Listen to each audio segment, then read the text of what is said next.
Hello again. Unfortunately my phone cut out. It's what it does best. However, I'm back with the neck, the new neck that we're doing for a really nice guy with his strap being upgraded. He's choosing one of my necks over a Fender, which is always nice to feel and hear that someone appreciates your work that much.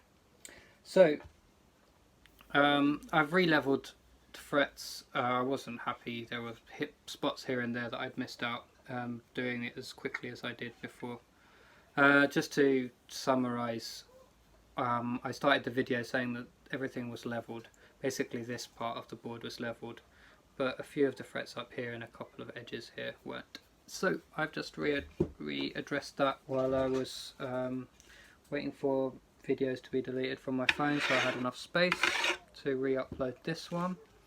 So now I'm going to go back and do some of the crowning process, but not as much because there's only a thin layer that's been removed to remove the crown.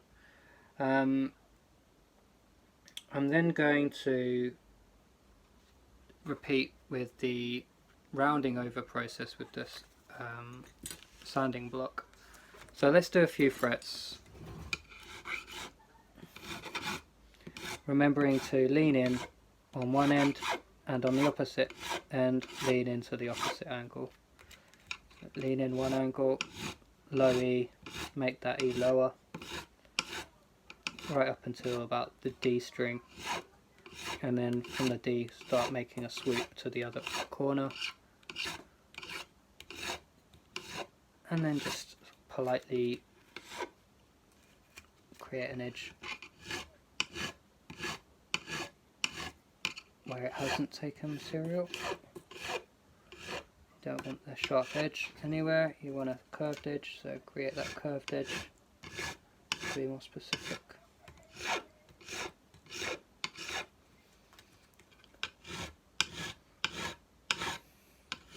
Okay, so you can see how quickly, sorry, you missed all of that. You can see how quickly I'm up the fretboard now. So about 6th fret down, which is where we were before. It doesn't take long once you get into a flow. I might as well go ahead and do the whole board here, and then we can move on to the next process. Now, I did actually skip a process in my last video because this fretboard and most of the fretboards I'm doing now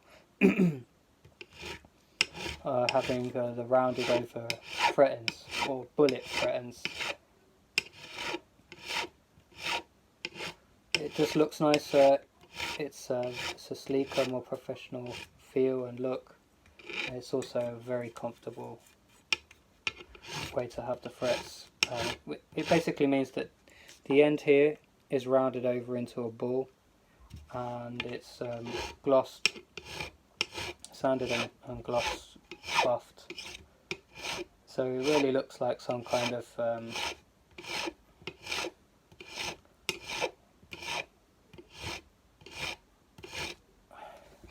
really looks like something that's sleek and engineered and close to perfection. You know, you want to look at a guitar neck and think, wow, that is looking like a dream. It looks comfortable, it looks appealing, I want to pick it up and play it, I want to enjoy it. And if the ends of the frets are really rounded and smooth, you will do that. You will feel that if you're a guitarist, obviously. If you're not, why are you here?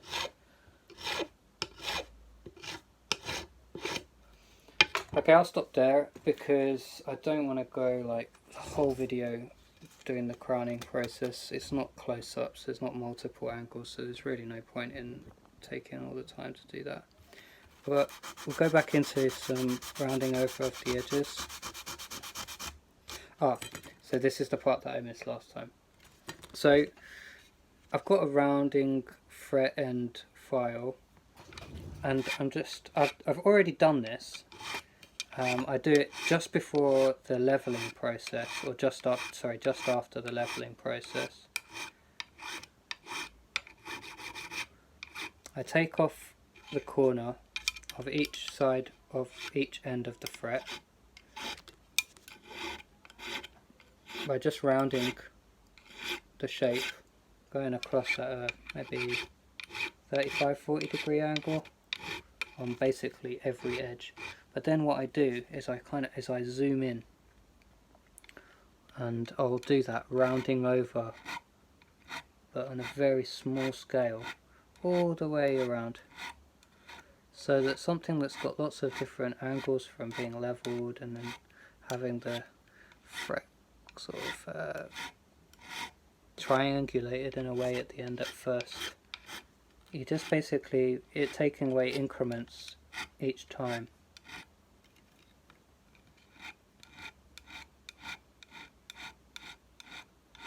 Until you can't really see any more of the shapes or lines or hard lines, like hexagonal shapes or octagonal shapes. Basically every time it gets a little bit closer to being a sphere. I hope that makes sense. It does to my ears.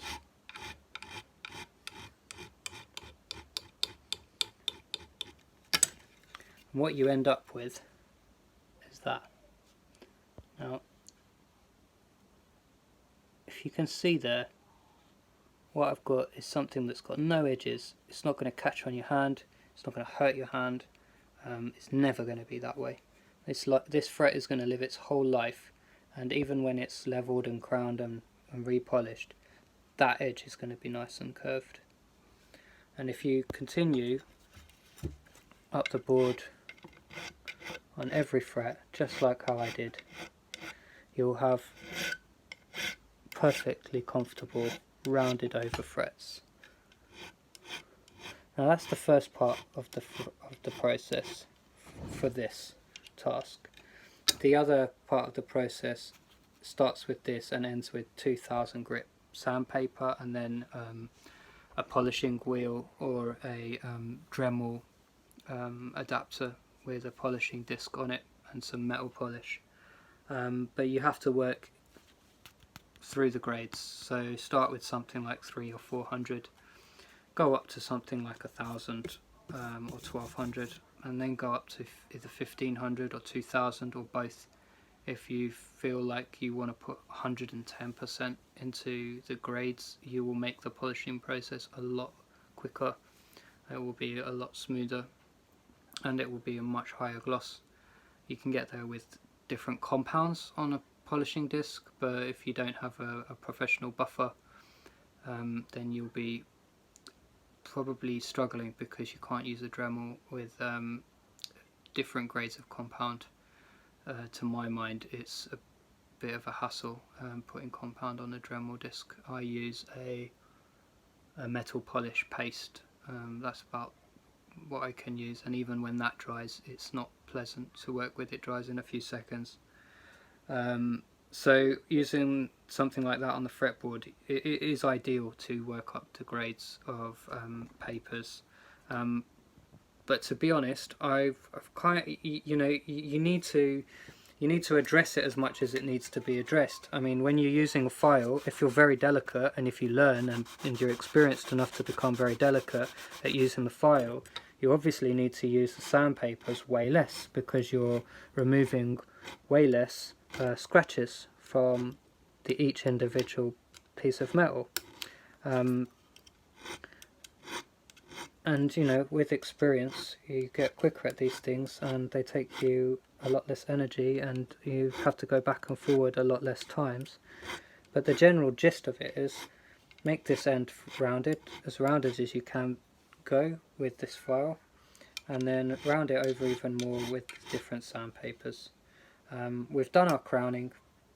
We've included the intonation of each side of the fret. So one side of the fret is more towards the low E, it's further away from the 25 scale, or the 24 scale, or any scale that you're working in, and the high E is higher and further closer to the 25 mark, or the 24.75 mark of the scale, depending on obviously what guitar you're working on scale wise. The high E will always be a bit higher placed on the bridge, and obviously the low E is the opposite. So you can I integrate that into my frets as I discussed on the previous post. If you didn't see that, that's what you need to watch, because I was talking in detail about that a bit more. Okay, so you repeat this process. Obviously it's going to be impossible to film 25 minutes of me rounding over fret edges. It's more likely it's going to be an hour and a half from start to finish for this process, something like that. But it's well worth it, because the players and the customers have frets that they don't really find on a commercial guitar under the £2,000 mark anyway, or £1,000, 500, 1,500, something like that. You start to see these rounded fret ends coming to play. I think it's worth it. I don't charge much more. I should probably charge a bit more than I do for the amount of time it takes, but time will tell. You know, it's something that I've experimented with and I'm getting quicker at, so if I can include it for not much more, people can enjoy it within their budget, and that's the way that I look at it. So you can see how long I spend on each fret end. It's not too bad. If I hadn't done the first half of this process, you'd be looking at me basically taking a rectangular shape and carving on at each angle, basically going from a triangle, and then a bit less than a triangle, and then a bit less than a triangle, and then, you know, just that's the rounding process. If you get my drift. It is quite a specialist thing, and it is quite a specialist video. This isn't as interesting as some of the other videos that I've done, but if you're scouring the internet for fret work tips, this is the kind of thing that really helped me. If somebody would have shown me how to do the rounding over, I wouldn't have spent, 15 guitars attempting it, 20 guitars, maybe even more. Just experimenting with it, I would have kind of jumped a bit forward, which is good. I think sharing helps us develop quicker as a community, as a group. Try to share as much as I can, as much as my ego allows. Okay, so I'll get to halfway. I'll do the whole board, and then I'll come back in the next video, and I'll use the sandpapers from 400 to 1500, and then we'll get the lacquer on the neck, and we'll finish the stain, and then we'll get the lacquer on the neck after that. Then after that we will come back and do the 2000 or the 1500 grit sandpapers, removing most of the lacquer, maybe not some from the very corners, but for